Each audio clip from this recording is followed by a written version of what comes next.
हाँ जी प्रभु जी, सभी को मेरा नमस्ते प्रणाम। तो लीलाधर भाई जी। प्रणाम प्रभु जी। हाँ जी प्रभु जी, एक वचनामृत हमारा बाकी रह गया था। जी प्रभु जी। वादा है, वहां से पढ़े आप। जी। सहारनपुर 17। जब भजन करने वाला जीव रूप था, तब उस जीव में खद्योत जितना प्रकाश था। इसके पश्चात जैसे जैसे भगवत भजन करते करते उसका माइक आवरण हटता गया, वैसे वैसे प्रकाश भी अधिक प्राप्त होता चला गया। हाँ जी। तो यहाँ पर देखो, एक खद्योत जिसको कहते हैं, एक छोटा सा जंतु। आपने देखा होगा, घनी रात में कुछ छोटे छोटे जंतु जो है उड़ते रहते हैं, मधुमक्खी जैसे लगते हैं, और उसके भीतर जो है ना, कुछ हरा कलर की जैसी लाइट वगैरह जो है ना, वो जलती रहती है। आपने देखा होगा ऐसा। क्या आपने देखा है ऐसा? जी प्रभु जी, जुगनू भी बोलते हैं उसको। हाँ, बस उसी टाइप का ना, वही वही।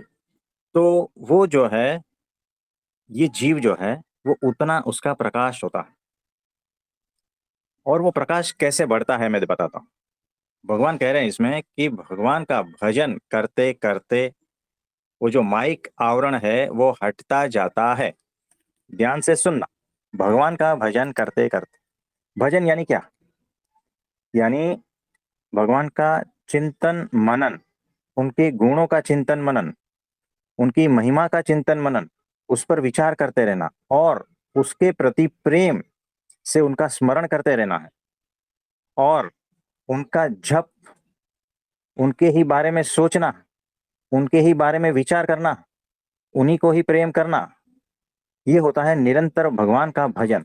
इस भजन के चलते चलते आपके भीतर प्रकाश बढ़ता है, यानी ज्ञान का प्रकाश की बात हो रही है। ज्ञान बढ़ता रहता है, आवरण कम होने लगते हैं, यानी माया के जो आवरण है वो हटने लगते हैं। ये अपने आप होता रहता है। जैसे जैसे आप चलते रहते हो तो मंजिल आ जाती है ना, वैसे वैसे आप भजन करते रहो, बस भजन करते रहो। ऐसा करते करते भीतर ज्ञान का प्रकाश उदय होता है, और माया का आवरण, अज्ञान का आवरण, ये सारे कम होते रहते हैं, ये कह रहे हैं। तो जैसे जैसे वो जुगनू का जो प्रकाश है, उससे और दिया जैसा जो प्रकाश हो जाता है, यानी उससे बड़ा हुआ ना। इसे और जी आगे प्रभु। पढ़े। जैसे कि प्रथम वह दीप जैसा हुआ, फिर मशाल जैसा हुआ, फिर अग्नि की ज्वाला जैसा हुआ, फिर दावानल जैसा हुआ, फिर बिजली जैसा हुआ, फिर चंद्रमा जैसा हुआ, उसके बाद सूर्य जैसा हुआ, फिर प्रलय काल की अग्नि जैसा हुआ, और अंत में महातेज के सदृश हो गया। हाँ जी। हाँ, तो देखो, वो बढ़ते क्रम में बता रहे हैं, है ना। पहले दिया जैसा, उससे पहले जीव कितना था? कुछ भी नहीं था, यानी खद्योत जितना, जुगनू जितना। फिर वो प्रकाश बढ़ता है, दिया, फिर मशाल, फिर ज्वाला, अग्नि की ज्वाला रहती है, फिर वो जो वन में, जंगल में आग लगती है ना, वैसे दावानल जैसा, फिर बिजली जैसा, फिर चंद्रमा जैसा, सूर्य जैसा। यानी ये उपमा देनी पड़ती है, क्योंकि वो धीरे धीरे उस तरह से बढ़ता जाता है। अब देखो, जुगनू कहाँ है और सूर्य कहाँ है? ये कैसे संभव हुआ? भगवान के उपासना से, भगवान के भजन से ये हो गया, और ये होता है। फिर महाप्रलय का अग्नि जैसा हो गया, यानी कि जब संपूर्ण सृष्टि खत्म हो जाती है, तब जैसा अग्नि होता है, वैसा प्रलय काल का। फिर महातेज, है ना। तो ऐसे वृद्धि को प्राप्त होता है। इसे और आगे पढ़े। इस प्रकार प्रकाश में भी वृद्धि हुई और सामर्थ्य भी बढ़ता गया। इसके साथ साथ आनंद भी बढ़ता गया। यानी देखो, सामर्थ्य बढ़ती गई, पहली बात। प्रकाश बढ़ा, यानी ज्ञान बढ़ता है। फिर सामर्थ्य बढ़ती है, यानी वो जो भक्त है उसके भीतर बहुत सारी सिद्धियां आ जाती है, यानी सामर्थ्य भी बढ़ी। फिर वो सुख बढ़ा, वो आनंद बढ़ा, वो परमात्मा के दिव्य गुण भी बढ़ने लगे। यानी एक छोटा सा जीव, वो कहां से उठकर कहां पहुंच रहा है। सिर्फ और सिर्फ कौन सा माध्यम, कौन सा साधन चुना उसने? बताओ। चिंतन मनन प्रभु का। हाँ, भगवान का भजन। बस इतने में सब कुछ आ गया। भगवान का भजन, उसमें उनका महात्म्य का चिंतन मनन, उनकी सामर्थ्य का चिंतन मनन, उनके प्रेम का चिंतन मनन, ये सारे जो चीज है ना, बहुत ध्यान से सुनना। भजन सिर्फ आप जो समझते हो वैसा भजन नहीं कहते हैं उसको। भजन यानी अनंत प्रेम। उस प्रेम में सिर्फ और सिर्फ उसी की ही लगनी लगी रहती है। ऐसा वाला प्रेम कि उसके सिवा कुछ भी नहीं सोचता। यानी अगर कुछ बोलना चाहे ना तो वो भगवान का ही नाम लेगा या भगवान के बारे में ही बोलेगा। अगर कुछ सोचना भी चाहे ना तो भगवान का ही, महिमा का, स्वरूप का, वही सोचना, वही चिंतन मनन। उसके भीतर के भाव भी भगवतमय हो जाते हैं। यानी सारी इंद्रियां उसमें चली गई, परमात्मा में ही चली गई। इस तरह से जब निरंतर भजन होता है ना, समझना, वो देखो ध्रुव था ना, निरंतर भजन, बस एकमात्र भगवान प्रकट हो गए। प्रहलाद का भी वैसा ही। छोटे छोटे बालक से सीखो ना, कितना अद्भुत तरीके से निरंतर भजन, निरंतर भजन। शबरी बाई देखो, निरंतर भजन, मेरे राम आएंगे, बस एक रटना सहजानंद की, है ना। यानी बस वो परब्रह्म की एकमात्र अस्तित्व रह जाए और कुछ न रह जाए, मेरापन अपना पिघल जाए, तब जाके बात बनती है। तो निरंतर भजन का मतलब ये होता है। तो जब तक ऐसा निरंतर भजन नहीं करते हो तब तक ऐसी स्थिति भी नहीं होती, ऐसा ज्ञान का प्रकाश भी नहीं होता, ऐसी सामर्थ्य भी नहीं होती, और ऐसा आनंद भी नहीं आता, और परमात्मा के दिव्य गुण भी नहीं उतरते। सबका आंसर दे दिया है। फिर भी बहुत लोगों को बहुत सारे प्रश्न इसमें से उठेंगे कि मेरा फिर ऐसा क्यों नहीं होता है, फिर मेरा ऐसा क्यों नहीं होता। अरे सब कुछ दे दिया है ना, भजन नहीं कर रहे हो तुम। और भजन का मतलब निरंतर उन्हीं का ही चिंतन मनन स्मरण, उन्हीं का ही प्रेम में बहते रहना। आप समझे। फिर इससे और आगे बढ़े। ऐसे खद्योत से लेकर महातेज पर्यंत आद्य मध्य और अंत के जो भेद बताए गए हैं वे सब मुक्तों के भेद हैं। तो जैसे जैसे वे उच्च स्थिति को प्राप्त करते गए तथा भगवान की महिमा को अधिकाधिक जानते गए, वैसे वैसे उनके मुक्तपन में विशेषता आती गई। हाँ जी। तो ये जो भेद उन्होंने कहा ना कि दिया जैसा है, कोई प्रद्योत जैसा है, कोई मशाल जैसा है ना, कोई अग्नि जैसा है, कोई सूर्य जैसा है, कोई महाप्रलय का अग्नि जैसा है, कोई महातेज जैसा है। ये सब मुक्त के भेद है। मुक्त के भेद किस प्रकार से होते हैं पता है? यानी कि उसका उपास्य कौन है, यानी वो किस भगवान में प्रीति है, वो किस भगवान की उपासना कर रहा है, उसके हिसाब से भेद हो जाते हैं। फिर महिमा समझने से भेद हो जाते हैं कि भगवान को किस तरह से तुम समझ रहे हो, तुम कितनी महिमा से उनकी भक्ति कर रहे हो, कितनी तीव्रता से, उसके हिसाब से भेद हो जाते हैं। और फिर उनको किस तरह से मानते हो, भगवान को क्या मानते हो तुम, है ना। यानी एक 5 रुपए का नोट है और उसको मैं अगर 2 रुपए का नोट समझ लूं तो उसमें भेद हो जाएगा। भगवान वो नोट को जैसा समझना था वैसा मैंने नहीं समझा। अगर 50 रुपए का नोट है और उसको मैं 100 रुपए का मान लेता हूं तो भी उस नोट को जैसा है वैसा नहीं समझा मैं। यानी तुम जिस भी भगवान की उपासना कर रहे हो उसको क्या समझ रहे हो और क्या समझ के तुम उपासना कर रहे हो, ये महत्व का है। उनकी महिमा समझना महत्व का है। उपासना जब करते हो तो होश चाहिए। अगर बिना होश के किए तो भी अटक जाते हो, तो भी तुम्हारी मुक्ति में भेद हो जाता है। आप समझे।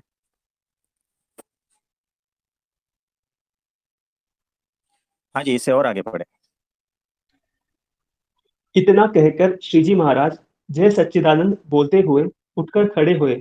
बाद में इमली की टहनी को पकड़कर पूर्व की ओर मुखारविंद करके बोले कि जैसे पूर्णिमा का चंद्रमंडल यहाँ से यद्यपि छोटी थाली जैसा दिखाई पड़ता है, परंतु जैसे जैसे उसके समीप जाते हैं वैसे वैसे वह बड़ा दिखाई पड़ता है, किंतु जब उसके अत्यंत निकट जाते हैं तब वह इतना विशाल दिखाई देता है कि दृष्टि भी नहीं पहुंच सकती।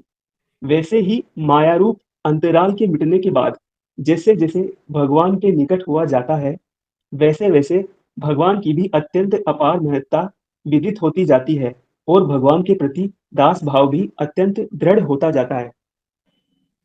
हाँ, तो भीतर दास भाव कब बड़ा होता है, ये आंसर दे दिया है। महिमा का कैसे पता चलता है, वो कितने बड़े हैं कैसे पता चलता है? तो जैसे जैसे हम नजदीक जाते हैं परमात्मा से, परमात्मा के नजदीक जाते जाते हमारे आवरण हटने लगते हैं। निरंतर भजन भक्ति से हमारे आवरण हटने लगते हैं और परमात्मा की अनंत अपार महिमा का पता चलने लगता है। और जैसे जैसे अनंत अपार महिमा का पता चलता है, वैसे वैसे अहंकार हटने लगता है, माया का आवरण हटने लगता है और हम शुद्ध और प्योर बनने लगते हैं। तब दास भाव की भक्ति उदय होती है हमारे भीतर। ये एक दो दिन का प्रोसेस नहीं है, प्रैक्टिस करने से होगा। अगर प्रैक्टिस नहीं करोगे तो आज जहां हो 5 साल के बाद में भी वहीं रहोगे। अगर प्रैक्टिस नहीं करे तो इस जन्म में जहां हो अगले जन्म में भी वहां ही रहोगे। तो ये जो है ना सारा कुछ भजन भक्ति का जो बताया है, वो भक्त को, साधक को, मुमुक्षु को करने की चीज है ना। यहाँ पर अपना कुछ बताया है क्या कि मेरी कृपा से तुम्हें ये सब सारी स्थिति प्राप्त हो जाएगी, ऐसा कुछ भी बताया क्या? नहीं प्रभु जी। यहाँ पर सिर्फ इतना ही बताया है, पहला ही सेंटेंस देख लो कि जो भजन का करनार, यानी जो भजन कर रहा है, यानी जो साधक है, जो भक्त है, जो मुमुक्षु है, वो शुरुआत में वो जुगनू जैसा रहता है, उतना ही प्रकाश रहता है। फिर जैसे जैसे भगवान का भजन करता जाता है, यानी भगवान का भजन कौन कर रहा है, भगवान खुद कर रहे हैं या आप कर रहे हो? जो भक्त है उसकी बात कर रहे हैं कि वो जैसे जैसे भगवान का भजन करता जाता है वैसे वैसे उसकी स्थिति बनती जाती है। यानी कि सारा का सारा कुछ भक्त के ऊपर छोड़ा है। और भगवान जो है कर्म फल प्रदाता है, यानी क्या, भजन करते करते तुम करते जाओ करते जाओ करते जाओ, आवरण, उसका फल जो है ना, फल भगवान देगा। और वो फल क्या है, तुम्हारे आवरण हटते जाएंगे। तो माया से तुम पार चलते जाते हो, तुम्हारा अज्ञान हटता जाता है और तुम्हारे भीतर ज्ञान का प्रकाश, है ना, बढ़ता जाता है, आनंद बढ़ता जाता है, परमात्मा के गुण विकसित होते हैं। ये जो फल है ना, वो फल परमात्मा देता है।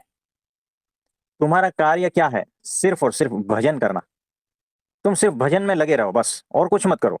अपेक्षा रहित प्रतीक्षा, भजन करते करते निरंतर अपेक्षा रहित प्रतीक्षा। शबरी भाई, अपेक्षा रहित निरंतर प्रतीक्षा में भजन करते रहे, भगवान प्रकट हो गए उनके झोपड़े में, आ गए ना। वैसे ही जब तुम भजन करते हो, चिंतन मनन स्मरण करते हो, और ऐसे करते करते वो प्रकट हो जाएगा। उनको जो देना है ना फल, वो तुम्हें दे देगा। यानी यहाँ पर सिर्फ एक तरफ का बात नहीं है, तुम भजन करो, परिणाम आ ही जाएगा, बात खत्म हो गई ना। सिंपल सी बात है। अगर इसमें भी कोई किसी को डाउट है ज्यादा, समझना उसकी बुद्धि शापित है अभी। जो सिंपल बुद्धि वाला है ना तुरंत समझ जाएगा कि अपेक्षा रहित प्रतीक्षा में भजन निरंतर करते रहना है ना। तो अब शब्द सुनना, अपेक्षा रहित प्रतीक्षा में निरंतर भजन से तुम्हारे भीतर परमात्मा प्रकट हो जाएगा। ये सेंटेंस को जहां पर भी लिखना है लिख लो, और तुम्हारे सारे सवालों का जवाब इसी सेंटेंस में छिपा है। अगर फिर भी तुम्हें सवाल हो रहा है तो तुम बेहोशी में हो, और तुमने इस सेंटेंस पर विचार नहीं किया है, इस पर चिंतन मनन नहीं किया है। तो होश पूर्वक हमने जो अभी कहा है वो सेंटेंस लिख लो कहीं पर भी, कि अपेक्षा रहित प्रतीक्षा में निरंतर भजन करते करते तुम्हारे भीतर परमात्मा प्रकट हो जाएगा। ठीक है, इसमें और कुछ पूछना चाहते हो? प्रभु जी, जो सवाल था उसका तो जवाब दे दिया आपने। तो कोई बात नहीं, और सवाल ही पढ़ लो। जी प्रभु जी। प्रभु जी, जैसे आपने बोला निरंतर भजन करते करते, प्रभु का चिंतन मनन करते करते, हम्म, पर ये जो मन है, इस मन के साथ प्रभु का चिंतन मनन करना बहुत मुश्किल लगता है। ये दास भाव समझता ही नहीं और एक मिनट अहंकार में रुको, ही रहते हैं। जी। रुको रुको। देखो, ये जो मन है ना, इसको आवरण समझो। जब तक इस आवरण से ढके हो तब तक खदोत जैसे हो, यानी आपके भीतर जो प्रकाश है, शक्ति है, बल है, ज्ञान है, आनंद है, ये सारा कुछ जो है ना वो छोटे से जुगनू जितना है। आप समझे? यानी जब तक आप मन के साथ हो तब तक तो बहुत छोटे हो, जीव की कोई सामर्थ्य नहीं है। लेकिन भजन बढ़ाते जाओ बस, भजन बढ़ाते जाओ, चाहे मन के साथ भी हो, चाहे विकारों के साथ भी हो, चाहे आप कितने नीच भी हो ना, भजन बढ़ाते जाओ। वो नीचता कम होती जाएगी, वो आवरण हटते जाएंगे, आपके दोष हटते जाएंगे। भजन को बढ़ाओ। जैसे जैसे भजन बढ़ेगा वैसे वैसे भीतर से शक्तियां प्रकट होने लगेगी, और आवरण एक के बाद एक हटने लगेंगे। और जैसे जैसे आप देखोगे कि आपके आवरण हटने लगे हैं, आप में और बल आता जाएगा, और कॉन्फिडेंट आता जाएगा, और आगे बढ़ने का साहस बढ़ेगा, और चीजें क्लियर होने लगेगी, बुद्धि का विकास होगा, होश बढ़ने लगेगा, ये सब कुछ होगा। फिर और एक आवरण हटेगा, फिर मशाल जैसे बन जाते हो दिए से, फिर और आगे जाते हो, है ना? तो दावानल, फिर धीरे धीरे बिजली महातेज, ये सारा कुछ होने लगेगा, है ना? तो जी इसमें प्रभु आगे जी। और कुछ पूछना चाहते हैं? बताइए। हाँ प्रभु जी, किसी का प्रश्न है कि अपेक्षा रहित प्रतीक्षा यानी क्या? इसको इस थोड़ा और विस्तारित कीजिए। इसका ऑलरेडी वीडियो पड़ा है, अपेक्षा रहित प्रतीक्षा, है ना? और हमने इसके बारे में और एक दो जगह पे भी काफी डिटेल में बताया है ना? तो आप वहां से सुन लेना, प्लेलिस्ट में भी रहेगा, आप वहां से सुन लेना। ठीक है? जी प्रभु जी। हाँ जी, और कोई प्रश्न? प्रभु जी, यही बस यही प्रश्न था, तो इस पर हाँ काम करेंगे जो आज आपने बताया है। देखो कैसा है कि हम एकदम चीजों को एकदम स्पष्ट शब्दों में कहते हैं, लेकिन सुनने वाले सभी बेहोश हैं, इसीलिए समझ में नहीं आता।